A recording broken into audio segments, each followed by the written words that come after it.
Special করেসপন্ডেন্সে আন্তর্জাতিক বিভিন্ন বিষয়ের সাথে স্বদেশীয় ভাবনায় মিশ্র প্রতিক্রিয়ায় তৈরি প্রতিবেদনে আমি রথীন সেনগুপ্ত।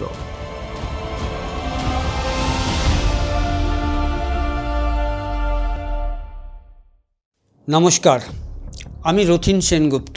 স্পেশাল করেসপন্ডেন্সে আমার আজকের প্রতিবেদন তৃতীয় বিশ্বযুদ্ধ ও তার কাল্পনিক ভবিষ্যৎ। তৃতীয় বিশ্বযুদ্ধ ও তার কাল্পনিক ভবিষ্যৎ সম্বন্ধে আলোচনা করার আগে প্রথম ও দ্বিতীয় বিশ্বযুদ্ধের ভয়াবহতা সম্বন্ধে আমাদের কিন্তু কিছু জানার প্রয়োজন রয়েছে। 1914 সালে প্রথম বিশ্বযুদ্ধে হতাহতের সংখ্যা সামরিক ও বেসামরিক মিলে মোট প্রায় 40 থেকে 45 মিলিয়ন। ভারতীয় সংখ্যাতত্ত্বে সেটি দাঁড়ায় প্রায় 4 কোটি। 1939 সালে দ্বিতীয় বিশ্বযুদ্ধে মোট হতাহতের সংখ্যা সামরিক ও বেসামরিক মিলে দাঁড়ায় প্রায় 70 থেকে 85 মিলিয়ন। ভারতীয় সংখ্যাতত্ত্বে সেটি দাঁড়ায় প্রায় 9 কোটি। এই পরিসংখ্যানের মধ্যে দিয়ে সহজেই বোঝা যায় যে প্রথম বিশ্বযুদ্ধের চেয়ে দ্বিতীয় বিশ্বযুদ্ধে হতাহতের সংখ্যা ছিল দ্বিগুণেরও বেশি। আনুমানিক 85 বছর আগে ঘটে যাওয়া শেষ বিশ্বযুদ্ধের পরিণামে যদি হতাহতের সংখ্যা 9 কোটিরও বেশি হয়, তাহলে আজকের সময়ে যদি তৃতীয় বিশ্বযুদ্ধ হয়, তাহলে হতাহতের সংখ্যা কোথায় দাঁড়াতে পারে? অনুমান করা যায় কি?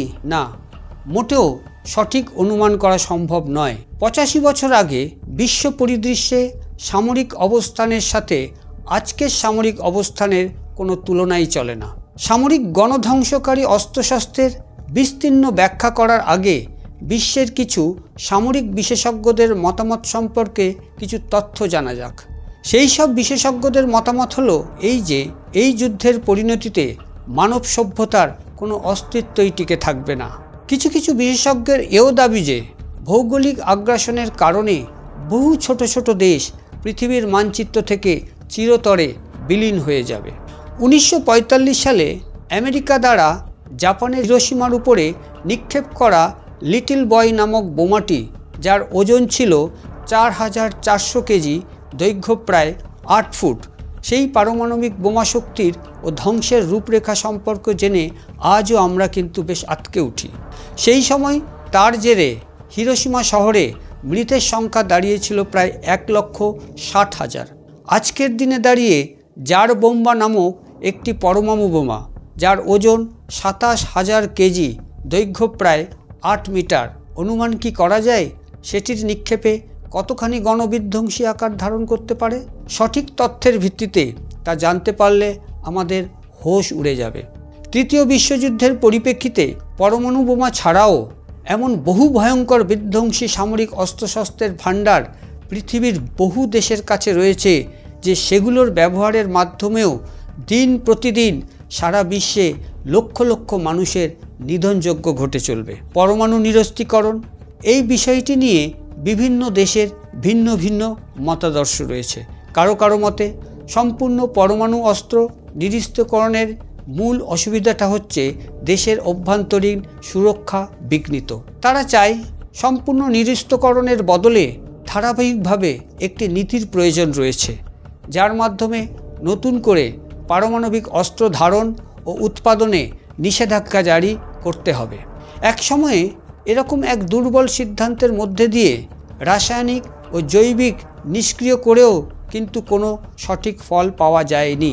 নিষেধাজ্ঞা উপেক্ষা করে ভারত, ইসরায়েল, পাকিস্তান ও উত্তর কোরিয়া তাদের দেশীয় সুরক্ষার কারণ দেখিয়ে ধারাবাহিকভাবে পারমাণবিক অস্ত্র ভাণ্ডার বাড়িয়েই চলেছে। শীতযুদ্ধের পরে সারা পৃথিবীতে প্রায় 50,000-এরও বেশি পারমাণবিক অস্ত্র উৎপাদন হয়েছিল।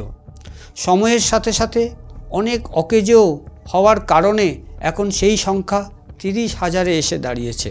তবে এটা মনে রাখতে হবে যে নাগাসাকি ও হিরোশিমাতে আমেরিকা দ্বারা যে বোমা নিক্ষেপ করা হয়েছিল তার চাইতে বহু অংশে এই বোমাগুলো শক্তিশালী ও গণবিধ্বংসী।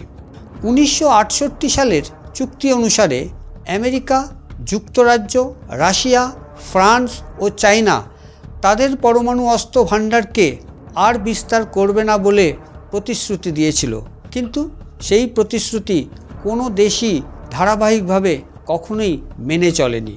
যদিও মেনে নেওয়া হতে পারে যে শীতযুদ্ধের পর পরমাণু অস্ত্রের তেমন কোনো বিস্তার এখনও অবধি চোখে পড়েনি, কিন্তু তার মূল কারণটা আদপেই ওই সব দেশের সদিচ্ছার ফল একেবারেই নয়। তার মূল কারণ হলো বিশ্বের অর্থনৈতিক অব্যবস্থা। একটি পরমাণু বোম তৈরির খরচ $1,60,00,000,000 থেকে শুরু করে $4-5 কোটি পর্যন্ত হয়ে থাকে। সুতরাং অনুমান করা যেতেই পারে যে এত ব্যয়বহুল অর্থ খরচের কারণে সেইভাবে আর পরমাণু বোমা বিস্তারের কাজ খুব একটা এগোচ্ছে না।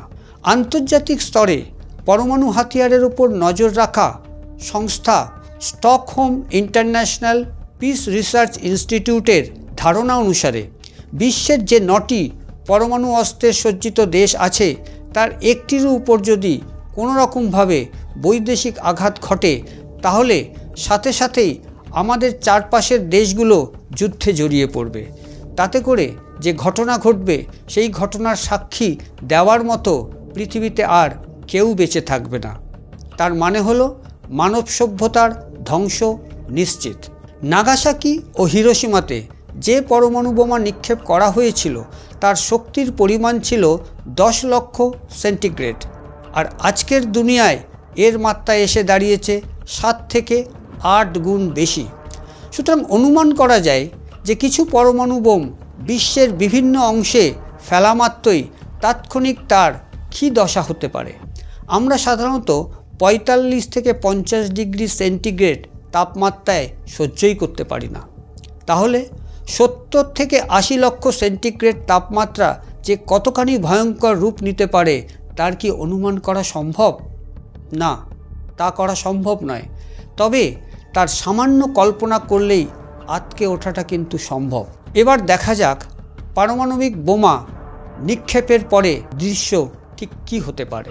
আনুমানিক 20 থেকে 25,000 কিলোগ্রামের একটি পারমাণবিক বোমার বিস্ফোরণে আয়নাইজিং বিকিরণ ও তেজস্ক্রিয় যে ধ্বংসাবশেষ তৈরি করা যায় তার কারণে মানবদেহের চামড়া পোড়া, চোখের ক্ষতি, বিকিরণ অসুস্থতা, বিকিরণ প্রয়োজিত ক্যান্সার এবং সম্ভাব্য মৃত্যু ঘটতে পারে। তবে এগুলো সবই নির্ভর করে একজন ব্যক্তি এই বিকিরণ ব্যাসার্ধের থেকে কত দূরে অবস্থান করছে। এখানে উল্লেখযোগ্য যে আমি আজ শুধু মানব শরীরের ক্ষয়ক্ষতির কথা উল্লেখ করলাম। জনজীবনের বাকি অংশ বিশ্লেষণ করতে গেলে যে সময় প্রয়োজন হবে তা আজকের এই সীমিত প্রতিবেদনে বলা সম্ভব নয়। সুতরাং আগামী কোনো এক প্রতিবেদনে এর পরবর্তী অংশ অর্থাৎ জনজীবনের উপর পরমাণু বোমার সম্ভাব্য প্রতিক্রিয়া কী হতে পারে তা নিয়ে হাজির হব। স্পেশাল করেসপন্ডেন্সে আমি রথীন সেনগুপ্ত। আজ এই পর্যন্ত। নমস্কার।